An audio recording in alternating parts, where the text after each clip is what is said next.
click the link at the top line of the description. We got something special for you. Making money together. But anyway, man, talking about odds and hip hop and beef. Last week, Yeah. was it last week or the week before? Kendrick Lamar, you know what I mean? In the words of J. Cole, dropped a nuke on hip hop. You know what I'm Right. saying? Going at J. Cole and Drake. We were all waiting for a response from J. Cole. Not so much Drake, even though he was going more at Drake, let that be known, than J. Cole. We were waiting for that J. Cole response. He responded. Oh God, we talked about it a little bit last week privately. Right. Listen to it over the weekend. Let it settle. But J. Cole actually talked about it. I want to play the clip. It's about 4 minutes long, and then get your response, man, because it's been talked about a lot today. That project, except for one part. It's one part of that shit that make me feel like, man, that's the lame. And I know this is not what a lot of people want to hear. I know I can hear my niggas up there right now like, nah, don't do that. But I got to keep it 100 with y'all, right? I damn near had a relapse, right? Because y'all heard some shit that happened 3 weeks ago, however long it was. Y'all heard that bazooka that was dropped on the motherfucking game, right? So all of this time of me moving on my own accord, for the first time I was tested. Why am I tested? Because I got the world and I got my niggas like, what you gonna do, Cole? My niggas like, boy, I must have had 1,000 missed calls. Oh my fucking God. Text flooded. I couldn't even answer my shit. Nigga, it's wartime. Boom, boom, boom, right? You know, I pray that y'all are like, forgive a nigga for like the misstep and then I can get back to my true path, because I ain't gonna lie to y'all. The past 2 days felt terrible. Like, it let me know how good I've been sleeping for the past 10 years. So all of that to say, man, I wanna now perform the song that's a reminder to me of getting back on the right path and getting in tune with God. And the name of the song is called Love Yours. I want to do that for y'all right now. I don't really feel no way, but the world want to see blood. I don't know if y'all can feel that, but the world want to see blood. So I say all of that to say, in my spirit of trying to like get this music out, I ain't gonna lie to y'all, I moved in a way that I feel spiritually feel bad on me. Like I try to like jab my nigga back and I try to keep it friendly, but at the end of the day, when I listen to it and when it comes out and I see the talk, that shit don't sit right with my spirit. That shit make me feel, that shit disrupts my fucking peace. So what I want to say right here tonight is, in the midst of me doing that and in that shit, trying to find a little angle and downplay this nigga's fucking catalog and his greatness, I want to say right now tonight, how many people think Kendrick Lamar is one of the greatest motherfuckers to ever touch a fucking microphone? Dreamville, y'all love Kendrick Lamar, correct?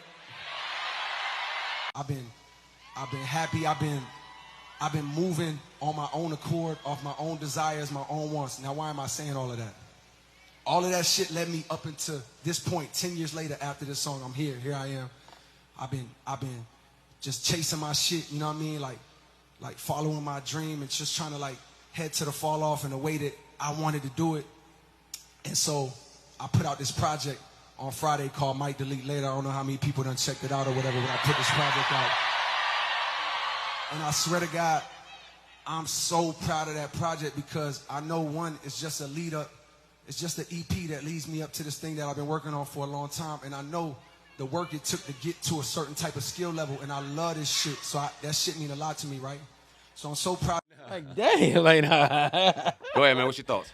Man, look, one part of me respects him and obviously respects the growth, and I get what he's saying and what he means. Like, he don't really want to cause no harm or malice to another person. Like, he's the type of dude who probably want her to fly. Yeah, we can tell. But it's like, at the end of the day, man, the competitiveness of it, like, I wouldn't have minded that.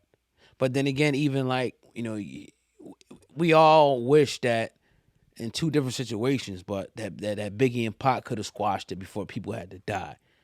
Jay-Z and Nas squashed. You know, everybody who had a beef pretty much squashed it. Nobody really went to the death, you know what I mean, with a little rap beef with somebody. You know what I mean? Most of the guys that we know in our era and even beyond, you know, at some point in time, they squashed it. You know, even if one is dead and one's still alive, the person that's alive was like, you know what, man, I should have never did that. I regret that shit. So I get it from that standpoint, but it's almost like you bowing down, dog, in my opinion.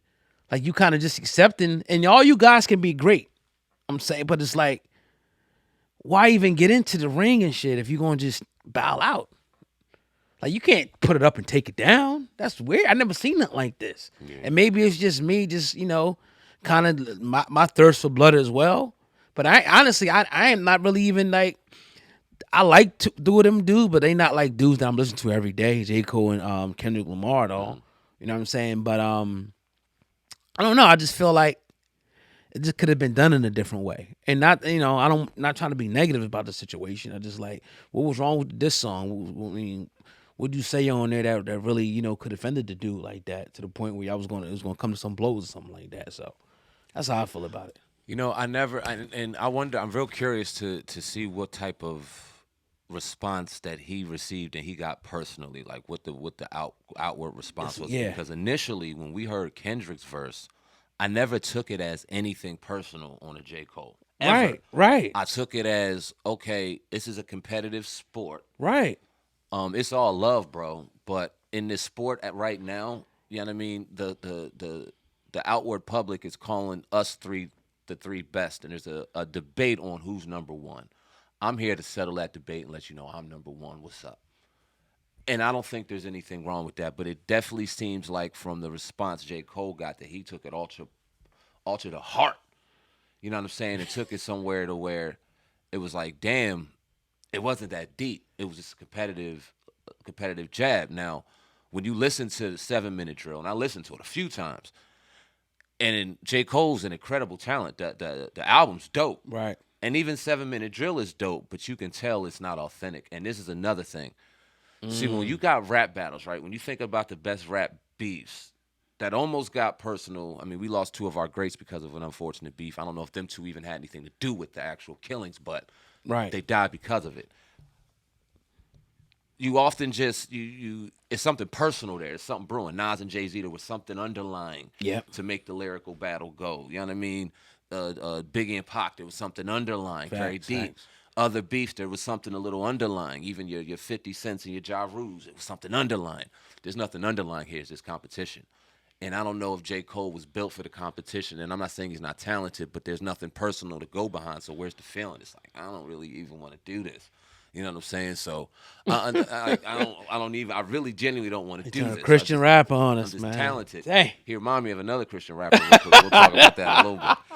But I don't know if he remind me of him or him remind me of him. I don't know. Anyway, but yeah, man, I respect J. Cole. One thing that stood out to me when I listened to it earlier and stuck out to me now is people definitely want blood, right? Fact. That's a fact. People want blood, and that's the sad part about it. And this wasn't, I don't think this was a blood situation, but he was so right.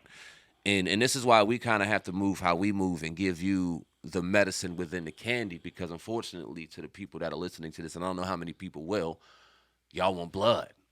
So we got to make sure y'all get just that taste of blood, and then once y'all taste the blood, there's medicine in there too, and y'all get the quality as well as what you think is blood, unfortunately, because this is what you want. Y'all want the Charleston Whites. You want the, you know what I mean, the Haases. Y'all want the drama in the blood and the Diddy butt effing people and all. Y'all want that. Mm-hmm.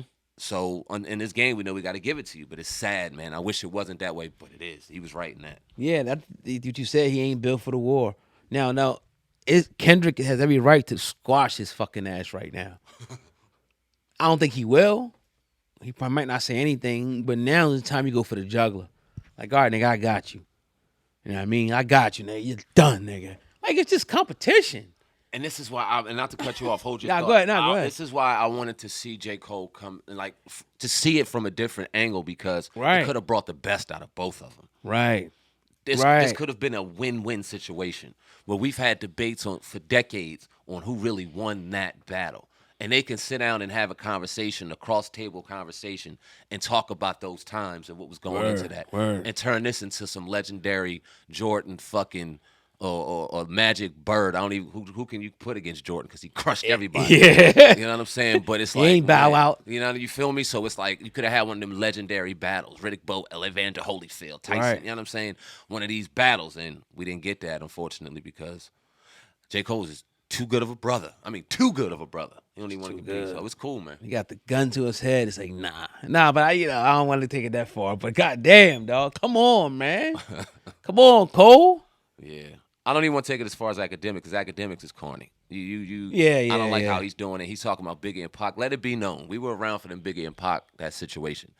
And correct me if I'm wrong, oh God, Biggie didn't want to battle with Pac. He didn't want to do it. He And didn't want to. it wasn't that he couldn't. He genuinely was on some fucking J. Cole shit. He didn't want no problem. His hand was forced. You feel me? His hand Yeah. was forced. He didn't want to do it. Right. And let that be fucking known. He did not want to do it. What did he say about Biggie? Academics and Pac. Oh, he said that Biggie would be turning over in his grave right now if he heard what J. Cole did. Nah, it ain't the same That ain't true. situation, right? He ain't even from New York. Why are you saying that? He from North Carolina, ain't You know he? what I mean? Yeah, it ain't true. He was just saying that the battle rappers of old would be shitting on J. Cole. J. Cole has no respect. He doesn't deserve. He's a puss. But he would never say it to his face. You know what I'm saying? Right. Because J. Cole's 6'3" and would launch a fucking jab at his little ass. So both songs standing. Let's say if he don't delete it, who you think won so far? Kendrick. Without Kendrick? Yes. So that's maybe why. Maybe he knew he couldn't fuck with him. Say, all right, I'm just gonna bow out gracefully. Here's the other thing though, because Kendrick, I feel like threw a lot more venom at Drake than J. Cole. But he Okay. put J. Cole in it when he said fuck the big three. Simply because, all right, y'all put him in there too, fuck him too in this song. Right. That's why I respect Kendrick. But I wanted J. Cole to cut him just a little bit if you found it, just so that savage Kendrick can come out. You think Drake gonna cut? Drake ain't gonna fall back. Bruh, stop. They saying in the big three. I ain't got Drake in the big three. They do. Yeah, they do, but stop. It ain't, he ain't doing nothing, man. Just keep rapping. Don't talk, Drake. Drake can rap, man, but it's Yeah. just in the tone of his voice ain't got enough. Enough for me, bro. Not right now. So He nah, big bodied Meek. to stay. Oh yeah, well, He 'cause bodied the shit out of Meek, Meek which don't is know how to embarrassing, man. Meek said he ain't know what to write. What? Meek don't know how to respond to shit. Meek's fucking this team Yeah. don't know how to keep his phone. Have him shut the fuck up, Meek. Let's think of something before you say this shit. Right. Get a Clearly. ghostwriter or something, nigga. Shit. Goodness gracious. He tried to get Beanie. He got his ass knocked out because of it. Oh, God, I think. Remember that shit? I do. Man, oh man. Damn, those are the days, man. Good old days, man. But yeah, man, another episode of the Hip Hop Uncensored podcast is in the books. We